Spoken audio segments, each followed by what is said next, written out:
Telangana state minorities finance corporation के chairman Imtiaz Isaac ने Congress party के माइनॉरिटी डिक्लेरेशन को मुस्लिम मुखालिफ करार दिया। आज मीडिया से बात करते हुए उन्होंने इल्जाम लगाया कि कांग्रेस इस माइनॉरिटी डिक्लेरेशन के जरिए मुसलमानों से उनका अक़लियती मौक़िफ़ छीनने की साजिश रच रही है। इलेक्शन, म्युनिसिपल इलेक्शन और एमएलसी इलेक्शन, ग्राम पंचायत इलेक्शन, इन सब इलेक्शन मिला तो एक साल निकाल दीजिए। यानी कि केसीआर साहब को सिर्फ 6 से 6.5 साल का मौका मिला।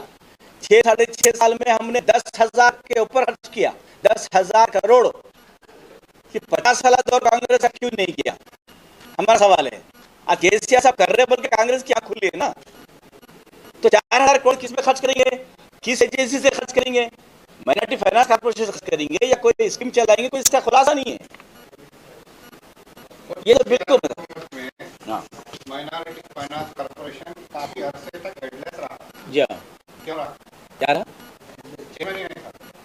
हाँ, तो कुछ वजूहत है जो नहीं कर सके। जब तो ये वजूहत से ही माइनॉरिटी का डेवलपमेंट नहीं, गलत बात है। आप बोल रहे हैं 12% रिजर्वेशन, ठीक है, बीजेपी इसकी जिम्मेदार है। हाँ, जुडिशियल पावर वक्फ बोर्ड को देने में क्या अड़चन है? मैं क्या बोला आपको, कांग्रेस के दौर में वक्फ प्रॉपर्टीज को इतना तबाह किया गया, इतने केसेस डाले गए उस पर, वो केसेस को क्लियर करते करते हमको थोड़ा वक्त लग गया।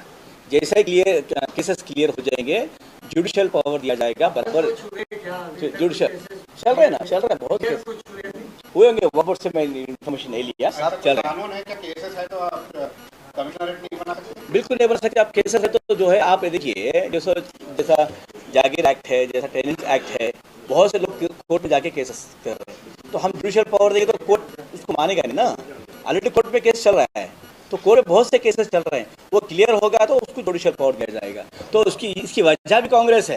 कांग्रेस के दौर में मणिकुंडा जागीर के आज 1500-1600 एकड़ जमीन देख लीजिए आप, विशाखापट्टनम में 100 एकड़ जमीन देख लीजिए आप, संगारेड्डी